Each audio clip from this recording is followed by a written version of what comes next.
Welcome বন্ধুরা, আমার একটি ভিডিওতে সবাইকে ওয়েলকাম জানিয়ে ভিডিওটি শুরু করছি। আজকের আয়োজনে থাকছে বাচ্চাদের জন্য ডালিয়া রান্না। তো বাড়িতে আমরা কম বেশি সবাই ডালিয়া রান্না করে থাকি, তো বাচ্চাদের জন্য ডালিয়া রান্নাটা হবে একটু আলাদা। তো এখানে ডালিয়া রান্না করার জন্য আমি যতটা পরিমাণে ডালিয়া নিয়েছি ঠিক ততটা পরিমাণে মুগ ডাল নিয়েছি। আর সবজি হিসাবে নিয়েছি গাজর কুচি, নিয়েছি বরবটি। এখানে তোমরা তোমাদের হাতের পাশে যে সবজিগুলো থাকবে সেই সবজিগুলো দিয়েই কিন্তু ডালিয়াটা রান্না করতে পারো।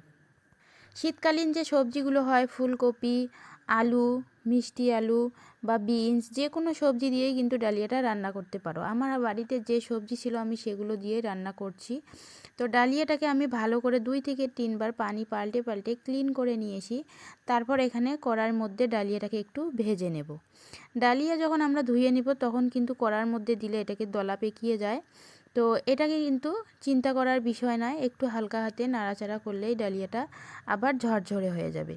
যতক্ষণ না এই রঙটা বাদামি রং হয়ে আসে ততক্ষণ পর্যন্ত কিন্তু ডালিয়াটাকে ভাজতে হবে। এদিকে ডালিয়াটা ভাজতে ভাজতে ঝরঝরে হয়ে যাবে, আবার রঙটাও বাদামি হয়ে আসবে। ডালিয়াতে থাকে প্রচুর পরিমাণে ফাইবার, আয়রন, ক্যালসিয়াম, ফসফরাস, যা বেবিদের মাসল ডেভেলপমেন্ট করতে অনেক বেশি হেল্প করে। আর আমি যতটা পরিমাণে ডালিয়া নিয়েছি ঠিক সম পরিমাণে কিন্তু মুগ ডাল নিয়েছি। আর ডালিয়া রান্না করব, ডালিয়া যেহেতু খিচুড়ি হবে, খিচুড়িতে ডাল না দিলে খুব একটা বেশি ভালো লাগে না, তাই বেশি পরিমাণেই মুগ ডাল দিয়েছি। মুগ ডালে থাকে প্রচুর পরিমাণে প্রোটিন, যা বেবিদের ওয়েট গেইন করতে অনেক বেশি হেল্প করে। ডালিয়া খাদ্যশস্যটি কিন্তু গমের তৈরি। একটু সময় হাতে থাকলে 10 মিনিটের মতো ডালিয়াটাকে ভিজিয়ে রাখবেন। বাচ্চাদের খাবার সবসময় ভিজিয়ে রান্না করাটাই ভালো, কিন্তু আমার হাতে সময় কম ছিল, সেই কারণে আমি 2 থেকে 3 বার পানি পাল্টে একদম ক্লিন করে নিয়ে তারপরে ডিরেক্টলি এটা ভাজতে চলে আসছি। এখানে আমি ডালিয়াটা একদম ঝরঝরে করে ভেজে নিয়েছি, এখন নামিয়ে নিচ্ছি। চুলার আঁচ কিন্তু একদম লোতে রেখেছি, আর চুলার আঁচ কিন্তু হাই হিটে রাখলে ডালিয়াটা ভাজা হতো না, উপর থেকে পুড়ে যেত, ভিতর থেকে কাঁচাই থেকে যেত। আর এখন কড়ার মধ্যে দিয়ে দিচ্ছি সামান্য পরিমাণে তেল আর অল্প একটু সাদা জিরে। ফোড়নে দিয়েছি সাদা জিরে।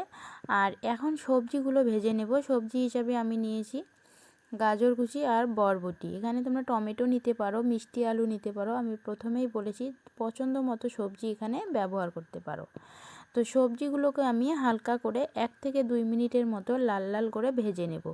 বেশিক্ষণ কিন্তু ভাজা যাবে না, তাহলে সবজির মধ্যে যে পুষ্টিগুণ আছে সেটাও নষ্ট হয়ে যাবে। হালকা করে কিন্তু সবজিটা ভেজে তুলতে হবে।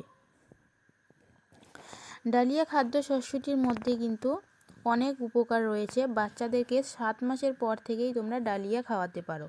যদি বাচ্চা হজম করতে পারে তাহলে তোমরা 7 মাসের পর থেকেই বাচ্চাকে ডালিয়া অফার করতে পারো। আর যদি বাচ্চার হজমের একটু সমস্যা হয় তাহলে তোমরা 10 মাসের পর থেকে পুরোপুরিভাবে বাচ্চাকে ডালিয়া দিতে পারো। অনেক বাচ্চাই আছে ডালিয়া খেলে কিন্তু কোষ্ঠকাঠিন্য দেখা দেয়, যেমন আমার মেয়ের ক্ষেত্রেও সেটাই হয়েছিল। ডালিয়া খাওয়ালে কিন্তু একটু কোষ্ঠকাঠিন্য সমস্যা হতো, কিন্তু যখন আমি পেঁপে খাওয়াতাম খুব কিন্তু কোষ্ঠকাঠিন্যের জন্য আমি ওষুধ খাওয়াতাম না, ঘরোয়া উপায়ে কোষ্ঠকাঠিন্যটা সারিয়ে তুলতাম। তো পেঁপে দিয়ে আমি ডালিয়াটা রান্না করলে কিন্তু একদমই কোষ্ঠকাঠিন্য হয় না। তো সবজিগুলো ভাজা হয়ে গেছে, এখন ডালিয়াগুলোকে আমি গরম পানির মধ্যে সেদ্ধ করে নেব। কখনোই কিন্তু কাঁচা পানির মধ্যে ডালিয়াকে রান্না করতে যাবেন না। ভাজা সবজিগুলো আমি আর ভাজা ডালিয়াগুলোকে একদম পানিটা খুব গরম করে নিয়েছি। কীরকম গরম করেছি তোমাদেরকে দেখিয়েই দিলাম। খুব গরম করে কিন্তু গরম পানির মধ্যে ডালিয়া, মুগ ডাল আর সবজি, ভেজে রাখা সবজিগুলো দিয়েছি। আর এখানে মশলা হিসেবে দিলাম হলুদ, লবণ আর আদা রসুনের পেস্ট। 1 চামচের মতো আদা এবং রসুনের পেস্ট দিয়ে দিয়েছি। আর এখন সব শেষে দিয়ে দিচ্ছি 1 টুকরো দারুচিনি আর 2টো এলাচ। বাচ্চারাও কিন্তু স্বাদ বোঝে, তাই বাচ্চাদের মুখের খাবারে যদি স্বাদ না লাগে তাহলে কিন্তু তারা খেতে চায় না। সেই কারণে কিন্তু বাচ্চাদের খাবার রান্না করছি বলে যে আমরা সেরকমভাবে করব না, তাহলে কিন্তু বাচ্চারা খেতে চাইবে না। তাই বাচ্চাদের খাবারেও তোমরা এলাচ ব্যবহার করবে, তাহলে খুব সুন্দর একটা ফ্লেভার আসবে আর বাচ্চাদের খাবার চাহিদাটা বাড়বে, আগ্রহটা বাড়বে। তো প্রেসার কুকারের ঢাকনা বন্ধ করে 6 থেকে 7 মিনিট এটাকে জাল করে নিয়েছি। 3 থেকে 4টা সিটি দিলেই কিন্তু একদম রান্না হয়ে যাবে। আর আমি ডালিয়াটা একটু শক্ত করে নিয়েছি, কারণ আমার মেয়ে এই ডালিয়াটা একটু শক্ত খেতেই পছন্দ করে। তোমরা চাইলে ডালিয়ার খিচুড়িটা একটু গলা করে দিতে পারো বা পাতলা করে দিতে পারো।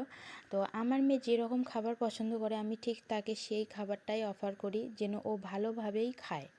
তো যাই হোক বন্ধুরা, আজকের ভিডিও এখানে শেষ করছি। ভালো থাকবেন, সুস্থ থাকবেন। যারা চ্যানেলটি সাবস্ক্রাইব করেনি প্লিজ সবাইকে বলবো আমার চ্যানেলটি সাবস্ক্রাইব করে বন্ধু হয়ে পাশে থাকবেন। যাওয়ার আগে সুন্দর একটা কমেন্ট করবেন।